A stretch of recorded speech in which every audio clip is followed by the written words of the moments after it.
আজকে আমরা এই প্রেস কনফারেন্সের মাধ্যমে সাধারণ মানুষের কাছে সচেতনতা তৈরি করা, কারণ আমরা জানি একটা প্রভাবশালী চক্র যারা মানি, মেশিন এবং মাসেল 3M এর বলিয়ান হয়ে এই কাজটা করতে পারে।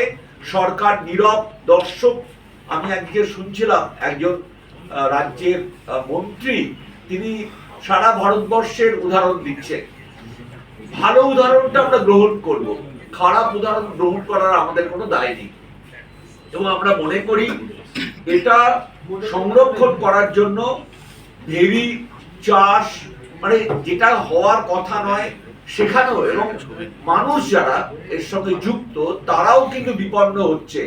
তারা তাদের মাছ চুরি হচ্ছে, সেভাবে সংরক্ষণ হচ্ছে না জলাভূমিকে, এবং মানুষের যে ন্যূনতম প্রয়োজন জীববৈচিত্র্যকে নষ্ট করে দেওয়া হচ্ছে, পরিবেশের ভারসাম্যকে নষ্ট করা হচ্ছে, অবৈধ নির্মাণের ফলে জলাভূমি বিপন্ন হচ্ছে, প্রভাবশালীদের ছত্রছায়ায় জলাভূমি লুট হচ্ছে, এবং শহরের জল জমা বেড়ে যাচ্ছে।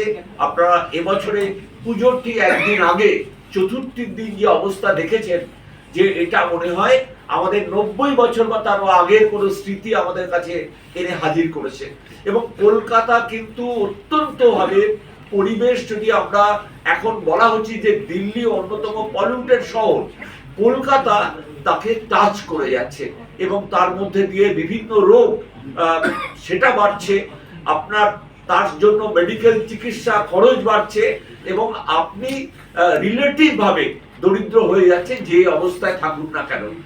তো এইরকম একটা জায়গায় আমরা জানি যে পশ্চিমবঙ্গের আমরা আইডেন্টিফাই করেছি যে সুন্দরবন, তার সংলগ্ন জলাভূমি, পূর্ব কলকাতার যে জলাভূমি আমরা যে কথাটা বললাম, সেটা হচ্ছে নাজিরাবাদ, মুকুন্দপুর, চৌরাতা, ধাপা, এই অঞ্চল জুড়ে যেটা।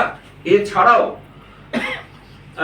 জলদাপাড়া অভয়ারণ্যের মধ্যে যেটুকু আছে, বা নেওড়া ভ্যালিতে অথবা বক্সা অরণ্য এবং গরুমারা, এইটা বিস্তীর্ণ অঞ্চল ভারতবর্ষে যতগুলো, তার মধ্যে উল্লেখযোগ্য। আমরা এই পরিবেশটাকে যদি রক্ষা না করি, এনভায়রনমেন্ট ফ্রেন্ড অ্যান্ড ফো, আপনি যদি পরিবেশকে রক্ষা করেন, বন্ধুর মতো আচরণ করেন, পরিবেশ আপনাকে রক্ষা করবে। আর যদি আপনারা তা না করেন, তাহলে পরিবেশ আপনাকে রিটালিয়েশন করবে এবং আপনাকে দ্বিগুণ মূল্য দিতে হবে। আমি প্রসঙ্গতম একটা উল্লেখ করি যে প্রাক পলাশীর বাংলায়, এই বীরভূম, বাঁকুড়া, এই অঞ্চল থেকে নবাবরা প্রচুর পরিমাণ কাষ্ঠ সম্পদ পেত, কিন্তু আমরা যে বন যেভাবে নষ্ট করা হয়েছে, তারপর আমরা দেখলাম বাঁকুড়া এবং বীরভূমের নাম মনে করলে এটা মনে হয় যে এটা একটা ব্যারেন ল্যান্ড। এখানে তারপর নতুন করে বনসৃজন করতে হয়েছে। এটা আমার কথা নয়, ঐতিহাসিক তপন রায় চৌধুরী তার প্রাক পলাশীর বাংলা বইতে পরিষ্কার উল্লেখ করেছেন। সুতরাং আমরা যেন ভুলে না যাই যে পরিবেশ আমাদের বাঁচিয়ে রেখেছে, আমাদেরও পরিবেশকে রক্ষা করতে হবে। জল রক্ষা সম্পদ, তাকে অপচয় বন্ধ করতে হবে, আমাদের গাছ লাগাতে হবে, এবং জলাভূমিকে রক্ষা করতে হবে।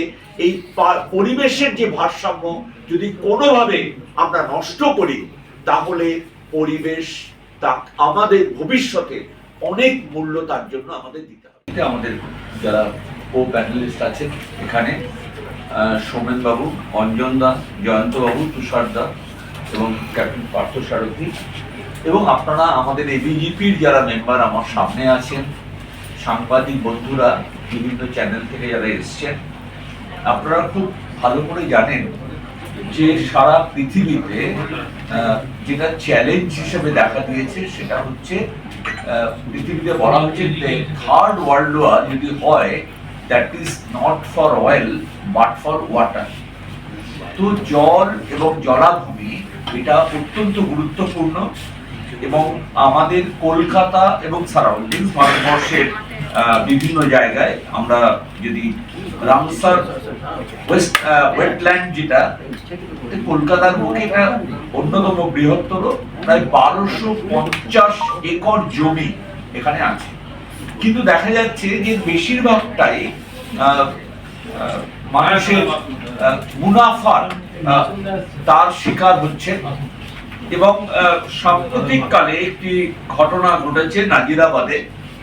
এই জলাভূমি বন্ধ করে যেমন প্রমোটিং হচ্ছে, জলাভূমি বন্ধ করা হচ্ছে, সে তেমনি ভাবে আমরা দেখছি যে এটা হচ্ছে কলকাতার হৃৎপিণ্ড, যার আমরা যে অতিরিক্ত যে জল, যেমন জল সরবরাহ এবং অতিরিক্ত জল সেটাকে স্পঞ্জের মতো শুষে নেওয়া, যাকে আমরা ওয়াটার লগিং কমানো যায়, তার জন্য একটা বিষয় গুরুত্বপূর্ণ।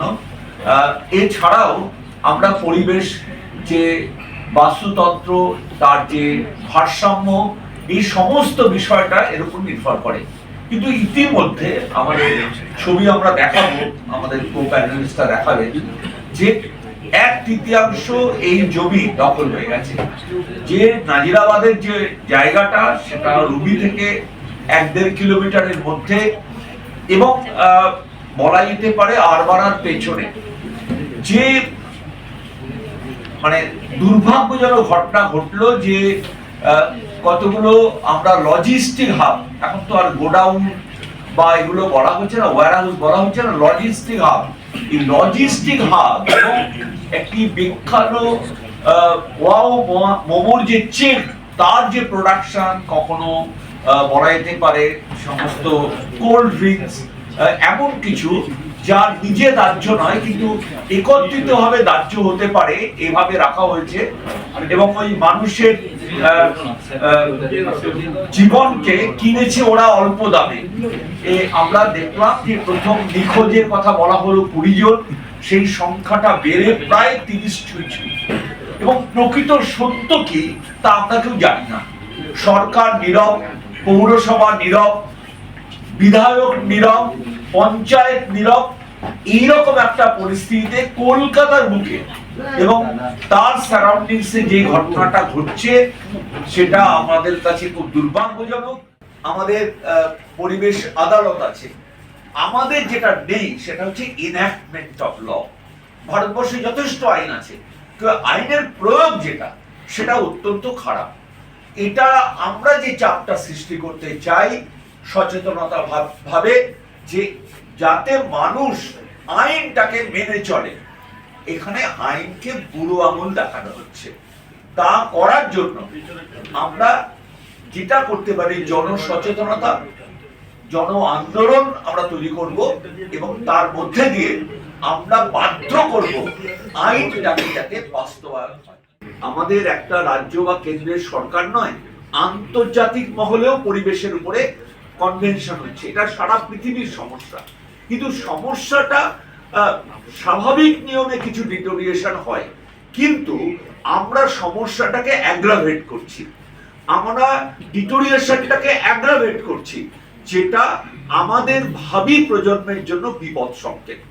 সেই কারণেই এই মানে আমাদের মুষ্টিবদ্ধ হাত তুলতে হচ্ছে। এবং আমরা এখানে আপনাদের সঙ্গে অনেক আমাদের এনজিও সদস্য আছে সারা পশ্চিম বাংলায়, শুধু এখানে নয় যেখানে হবে, আমরা দৃঢ়ভাবে, কোনো রাজনৈতিক রঙে নয়, আমরা দৃঢ়ভাবে তার প্রতিবাদ করব, আইনি ভাবে লড়ার চেষ্টা করব এবং জনমত তৈরি করার চেষ্টা করব। নমস্কার।